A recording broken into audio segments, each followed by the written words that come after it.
CloudFix is the best cloud cost optimization tool in the market today. CloudFix has two things called finders and fixers. Finders analyze your AWS account to find cost saving opportunities. Fixers go and execute scripts to leverage those cost saving opportunities and put money directly in your bank. That's all it does, finders and fixers. One important thing, in CloudFix, there's no finder that doesn't have a fixer. We are very religious about it. We want to make sure that we find opportunities that we can fix and take the money and put it in your bank account right there. That's really what CloudFix does.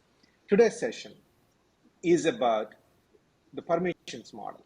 How does CloudFix work with your AWS accounts? What permissions are you giving to the CloudFix to do these finders and fixers? So we'll go into the details of how these things work. I have Badri, Varadarajan, and Chandramouli with me to discuss this topic. How do you connect an AWS account? What does it mean to connect an AWS account with CloudFix? What does the process look like? So to get started, you go to the CloudFix portal and you click on a button that opens up your AWS console where you will be asked to execute a CloudFormation template. Let me sort of walk through what that CloudFormation template does. The CloudFormation template sets up a few basic data sources that CloudFix will use and gives us permissions to access those data sources. Now those data sources are AWS config snapshots on your account to give us a list of the AWS resources that are in your account. Then associated with that, the cost and usage report which we create, which tells us how much each of those resources is costing you. And third, AWS CloudWatch metrics, which we can call to get usage metrics for these various accounts. The important thing to underline here is that we have only read permissions to do these specific things. CloudFix does not have permissions to read actual user data. So we can, for example, read metrics about your buckets. We know how much they cost, but we cannot access any of the data in those buckets. So these are the resources we collect, and we have permissions to read them, and we create a role to give us that we can assume to read this. And that also makes CloudFix easy to audit. You can just look at all the operations performed by that role, and you will know all the read operations that were done. In fact, most of those resources are in fact created in your own account, which is the config snapshots on your own account, as is the cost and usage report. So those are the permissions that we have. We take that data, we store it internally, and then we are able to run finders and fixers, as you mentioned. Finders to generate recommendations and fixers to execute those recommendations. It's great that we can generate these recommendations. The question is, how do we execute them? And it's useful to sort of step back into our own world. The way we would run fixers is by, in that CloudFormation template, also taking write permissions when we were doing this for our own accounts. Now the problem was then we would create a role which any authorized IAM user could assume, which could go make modifications to various AWS resources. And that was a sticky permissions regime. What we decided to do is, when AWS came out with a change manager late last year, we realized that was the sort of enabling technology we've been looking for all along. What that allows us to do is to maintain very strict permissions boundaries, so that we only take limited permissions, but we can still execute fixers, the scripts as you call them, very securely in customer accounts. And at this point I want Molly to take over and talk about what AWS, the mechanics of this, like exactly what we're allowed to do and how it runs in customer accounts. Sure.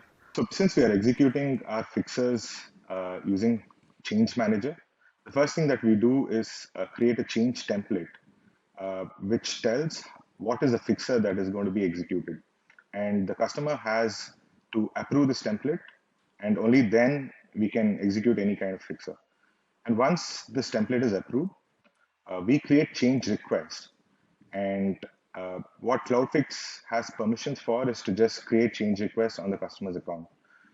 When the change request is executed, systems manager or change manager within the AWS account assumes a role that is used to make changes to resources.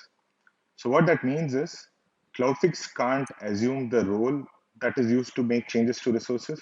CloudFix can only create these change requests, which is already uh, approved by uh, using the fixer templates. Okay. So that's fantastic. So what you're saying is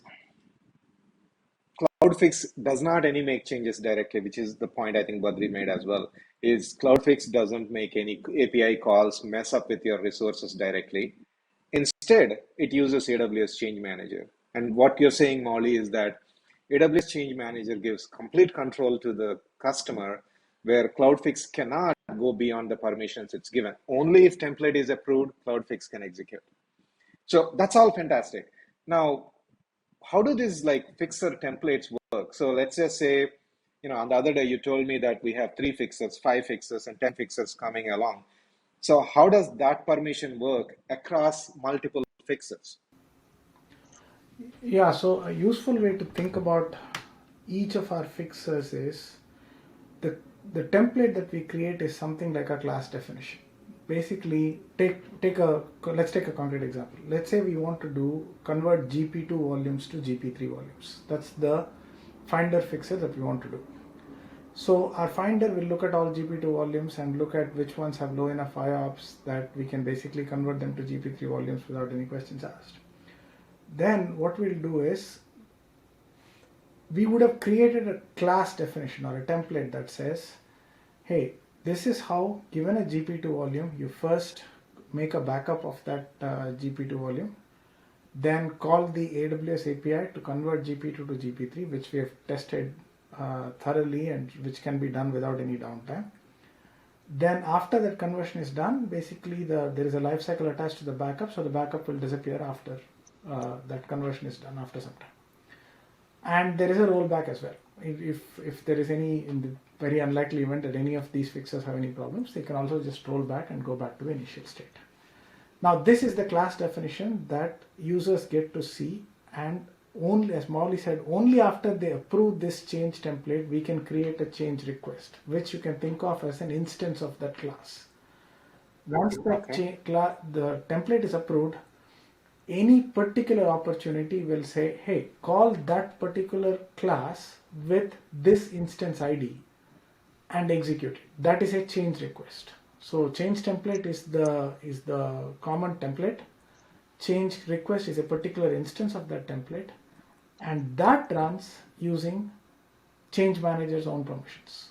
We can only create the change request. We cannot actually call any of the APIs. It will just basically, AWS will refuse us if we try to call the APIs. Yeah. So this is getting very interesting. So what the class and instance, I get that. So what do you do with that change template that is a class? So do you expect the customer to approve a template per account, per fixer? What's the scope of that class? We expect customers to review and approve it for each template, because each template obviously could do different things. So we want customers to be very knowledgeable about like what exactly they're doing. We are totally transparent about this. In fact, when you onboard CloudFix, even before the moment you onboard an account, you will see the source code of all our fixers. We are sort of that transparent about what our fixers do. And they do have to approve it for each account, because customers may want to do different things for different accounts. So they might, for example, want some accounts to not have any changes done for, say, S3 buckets. Or they might not want some changes done to particular kinds of resources in some accounts. So we give them that control. On a per account, per fixer basis, you approve the template. Once you approve the template, that's it. It will basically execute whenever the recommendation is ready. The typical evolution we see is folks will onboard a dev account and approve these templates and see that essentially they can execute these, get these savings, and there's no downtime. And then they'll expand their footprint and start adding more and more accounts and getting more and more savings. That's lovely. The scope is really tight, and it allows customers to control what they do per fixer type, per account, across all their accounts. Let me ask one more question. Why Change Manager? Why not something else? What do customers get because CloudFix uses Change Manager? So one of the guiding principles for us is to use AWS to manage AWS. Effectively, we could have, for example, built some fancy stuff in our UI. First of all, that creates a permissions problem. Second, it also, let's say instead of change manager, we had tried to use something else. We would have the permissions problem still because we have to give that entity, whatever it is, Jira or ServiceNow or something, permissions to go call scripts within AWS, or we'll have to create roles that can be assumed by those entities.